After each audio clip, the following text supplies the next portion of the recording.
బాసరలో తీవ్ర విషాదం జరిగింది. గోదావరిలో స్నానానికి వెళ్లే 5గురు మృతి చెందారు. మృతులు హైదరాబాద్ చింతల వాసులుగా గుర్తించారు. మృతులంతా ఒకే కుటుంబానికి చెందిన వారని తెలుస్తోంది.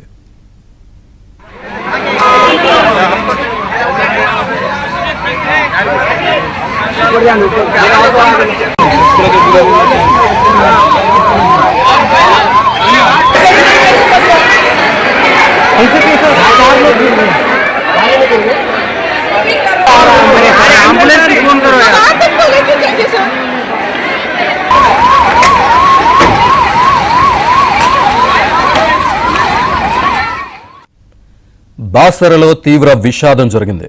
గోదావరిలో స్నానానికి వెళ్లి 5గురు మృతి చెందారు. మృతులు హైదరాబాద్ చింతల వాసులుగా గుర్తించారు.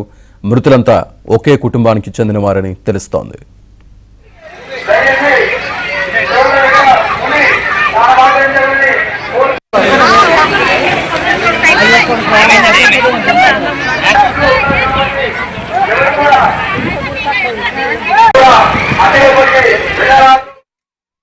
ఈ ఘటనకు సంబంధించిన పూర్తి డీటెయిల్స్ మా కరెస్పాండెంట్ మాంతయ్య అందిస్తారు. మాంతయ్య.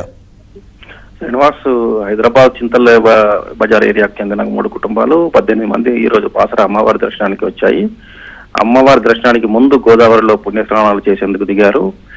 అయితే గోదావరి మధ్యలో ఇసుక మేటలు వేశాయి. యువకులంతా కలిసి ఆ ఇసుక మేటల వైపు వెళ్లి స్నానం చేస్తుండగా ఒక్కసారి నీటిలో మునిగిపోయారు. మొత్తం ఐదుగురు నీటిలో మునిగిపోయారు.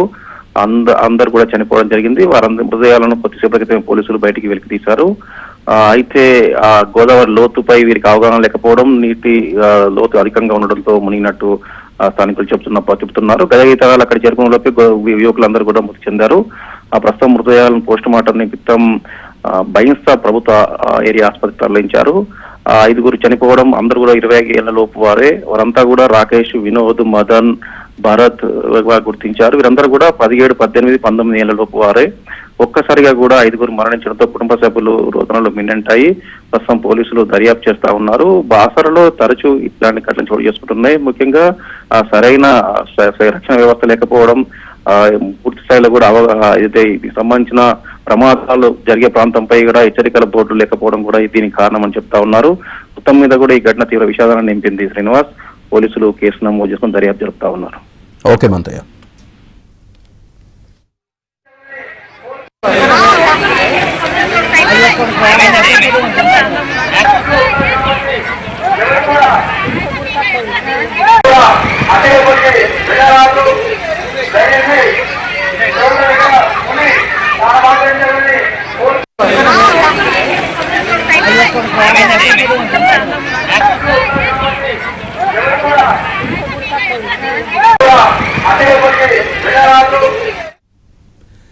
బాసరలో తీవ్ర విషాదం జరిగింది.